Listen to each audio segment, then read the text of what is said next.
Wow! Hi everyone! 안녕하세요 여러분! My name is Shandrage. Welcome to Cinemarea, where we only talk about South Korean movies and TV shows. Welcome to day 4 of Korean Thrillers Week. Yesterday I had a long day, so by the evening I was that tired. I only sat down to watch another thriller because I wanted to keep my schedule for the week.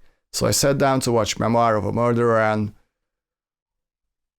I'm at a loss for words, really. Seriously, this is the most interesting, exciting, engaging movie since my Oasis review. Coincidentally, both movies star Sol Kyung-gu. I don't even know where to begin, so bear with me please. Memoir of a Murderer, or 살인자의 기억법, is a 2017 thriller. The plot is based on a book and it was directed by Won SHin-yun, and besides Sol Kyung-gu it stars Nam-gil, Oh, who's in every South Korean movie ever, just kidding, and Kim Seol-hyun as Sol Kyung-gu's daughter. The movie is about a middle-aged man who's living with his daughter, and 3 months ago he was diagnosed with dementia. So sometimes he forgets people he knows, sometimes he forgets why he went somewhere, and even though most of the time his mind is still clear, it's still a heavy burden for him because he doesn't want to depend on her daughter. And since his mind probably doesn't have a lot of time left, he starts writing a journal about his life. And in that journal he states that after killing his abusive father, he started killing people who don't deserve to live. His last kill happened 17 years ago, after which he had a serious car accident which probably had a lot to do with his dementia. That in itself would be interesting enough, but then killings start to happen around town again. And one day while driving he bumps into a car, and that car seems to be that of the new killers. The two men take a long look at each other, and apparently both of them realize the killer in the other. So Sol Kyung-gu decides to track down the guy, and it's really not easy because of his dementia. What a freaking movie! The synopsis that I just gave you is very sparse. It's an incredibly interesting, exciting, complex movie. It's dramatic, it's highly psychological, sometimes a tad bit funny. It's heartwarming, tragic. I'm still at a loss for words. First off, Sol Kyung-gu. This man is a genius. As he's writing his journal, he narrates what he's writing, and in his journal he states that he has no emotions at all. That is not true. He seems to be emotionless most of the time, but he has some truly emotional moments in this movie. Especially since the killer seems to be after his daughter, so he's very driven. You can see that he's burning up on the inside because he clearly loves his daughter a lot.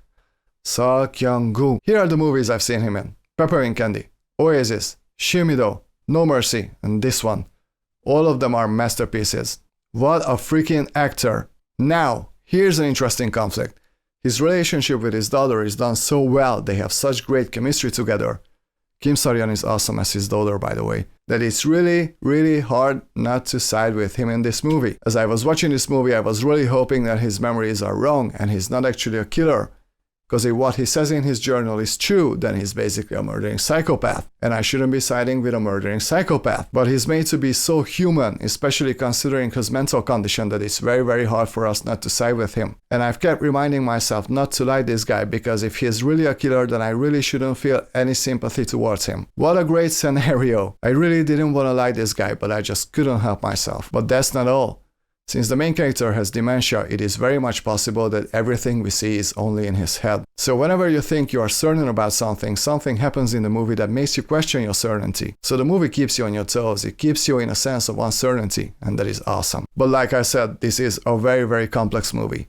Talking about this film spoiler-free is like trying to draw a football game.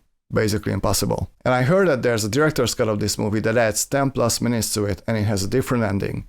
I'm definitely going to check that one out one day, and I'll talk about it, of course. And when it comes to flaws, I can't think of any. I just can't. I'm sure there are. Nothing is perfect, but I was totally immersed in this movie despite being that tired. And that says a lot. If you like thrillers, this is a must. I'm gonna give Memoir of a Murderer 97%. This is a masterpiece. Go watch this movie. That's it for today, guys. Thank you very much for watching. Please don't forget to like and to subscribe, and stay tuned because we're talking about Korean thrillers all week. See you guys tomorrow. 내일 봬요. Bye!